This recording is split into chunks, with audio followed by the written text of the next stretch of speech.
Le Mali, un pays à la forte tradition du vivre ensemble, a traversé une crise politico-sécuritaire profonde en 2012.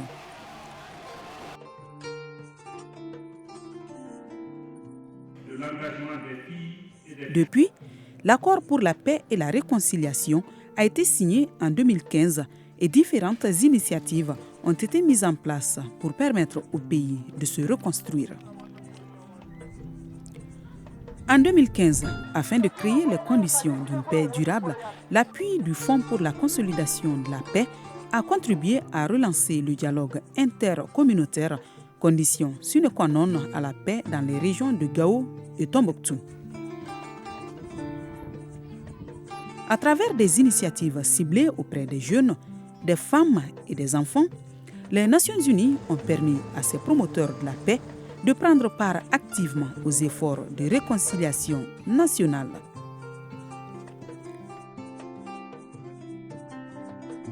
Un axe d'intervention consiste à appuyer la réintégration durable et pacifique des personnes déplacées internes et des réfugiés rapatriés.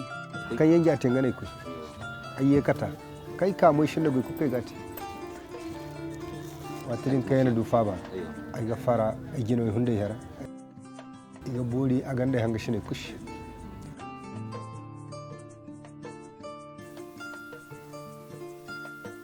legi mi neyga nere nda bitiji na foberi an ana hay hansen ayga ngari ga hangara iga hay hansa bore isharada.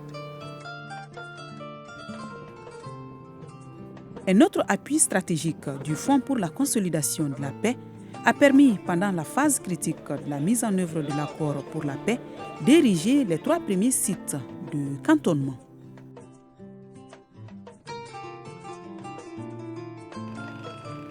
L'accès à la justice et la sécurité pour les femmes victimes de violences sexuelles et basées sur le genre a été amélioré en renforçant les capacités des services de prise en charge ainsi que du système judiciaire. La Case de la Paix regroupe aujourd'hui 60 structures féminines. Pourquoi la Case de la Paix? Quand la ville fut libérée, il fallait quand même que les femmes montrent leur rôle et leur place dans la paix. La Case de la Paix a contribué à instaurer la paix à travers des assemblées générales dans tous les quartiers de Gao pour apaiser les populations par rapport au vivre ensemble. L'éducation et la sensibilisation à la consolidation de la paix ont été encouragées au profit d'une jeunesse privée d'enseignement depuis 3 ans.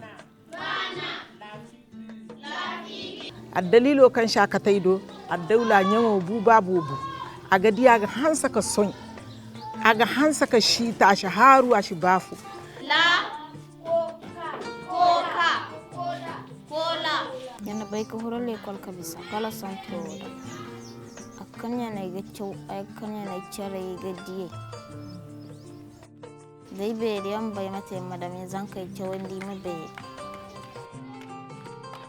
ay ga ba hunda macco am hen kate taka kanda hen hakka ngabonga parce que ejen sagabi sere sibay go bu hola suba nda hin ka dulo kolora dabari aga hen ka kay ngabonga kayna botte zan kana ngama tanga yada asubodi zan hano kallina theatre ti hayra bobo foyen I hansa ka kanishi jere maka kai ha hunde wala malla boray go kana theatre woti zan kai shi zan ka bobo I gabangi mu hun école foyen la ka kay école or théâtre de sabouchi parce que ngi boré ci bi ma ko ciow jere mani ci école fa ciow.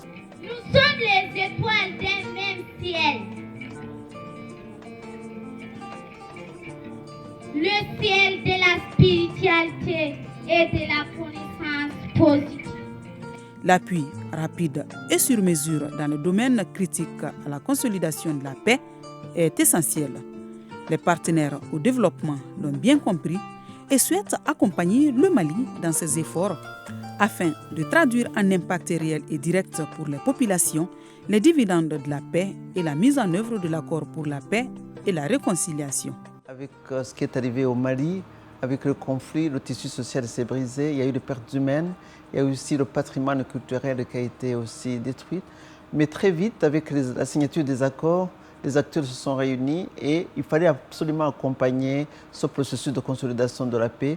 Et c'est pour ça que nous rendons hommage à ces fonds de consolidation de la paix qui ont permis à ce que très vite on puisse renouer avec les acteurs sociaux, les acteurs locaux, à faire des activités de consolidation de la paix. Nous pensons que la clé du succès, c'est que chacun joue sa partition, mais que la façon dont nous dessinons ce programme doit se faire de telle manière qu'il y ait une soutenabilité et une durabilité. Et cette durabilité ne peut se faire que si les acteurs locaux eux-mêmes sont impliqués. Donc c'est ce que nous pensons est important dans ce programme, c'est vraiment la valorisation des acteurs nationaux, pas seulement nationaux, parce qu'il y a aussi des acteurs à Tombouctou, à Gao, qui sont sur le terrain, qui ont aussi leur mot à dire, parce qu'en définitive, c'est eux les bénéficiaires, et je crois que leur opinion est extrêmement utile. Et nous pensons qu'allant de l'avant, et même dans une deuxième phase, nous avons trouvé vraiment les voies et moyens d'être le plus inclusif possible.